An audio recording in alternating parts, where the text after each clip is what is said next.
Greetings to everyone, this is Varshini of class 10 and today my team is here to present a 3D model on the topic Atmanibhar Bharat. Let's first dive into the question, what's Atmanibhar Bharat? Yes, Atmanibhar Bharat, meaning self-reliant India, is a vision to make India self-sufficient in various economic aspects. This was actually launched in the month of May and in the year of 2022. First, let's basically understand what's Atmanibhar Bharat. It's being independent by producing our own goods and services and by producing our own energy from the renewable energy for the country and the people. Now, here we are there to explain the 5 sectors.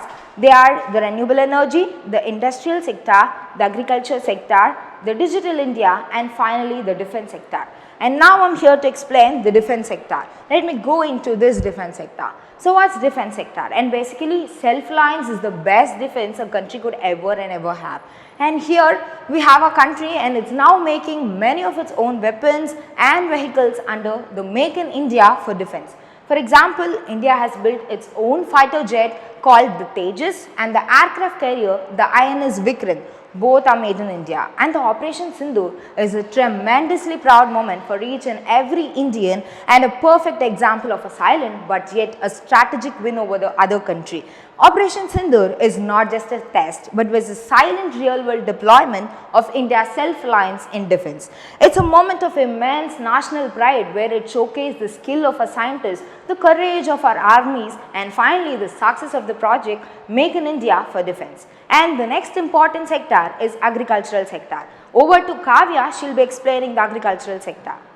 Let us explore the agricultural sector. Agriculture is the backbone of Indian economy. It employs about 40 to 60% of India's total population. Self-reliance in this sector is not just about growing crops. It is about integrating science, technology and innovation into agriculture.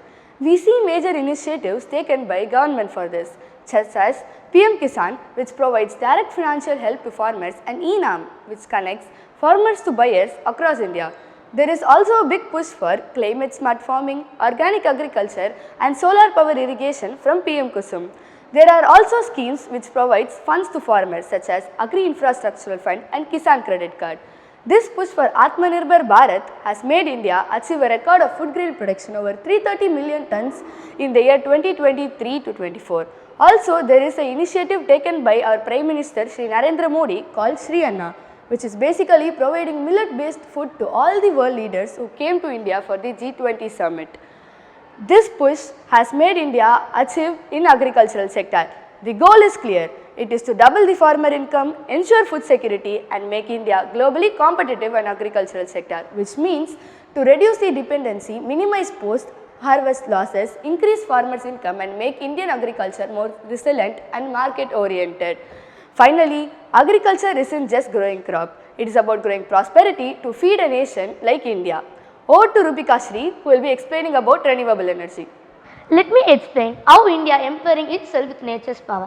Today in this generation, India is increasingly using renewable energy like wind, water, sunlight to produce clean and protected fuel and electricity. This ensures mainly 2 things. One is to protect our environment and the second reason is to reduce the imported fuels. And the second initiatives like National Solar Mission ensures that we use dam, windmills and hydroelectricity dam which is very much useful for farmers. The project we made hydroelectricity dam ensures mainly 2 things. One is was essential for farmers and the second reason is to reduce power management and water management. Overall, the goal is to combat the climate change, reduce health hazards and reduce pollution and preserve future generation. Over to Avantika to deal with digital India. In this digital sector, we have showed robots, satellites and technological companies like Dell, Google and UPI. It represents India's growth in the field of science and technology. We have added these to show the progress of digital India where people use online payment apps like UPI and other apps made in India for their daily transactions and purposes.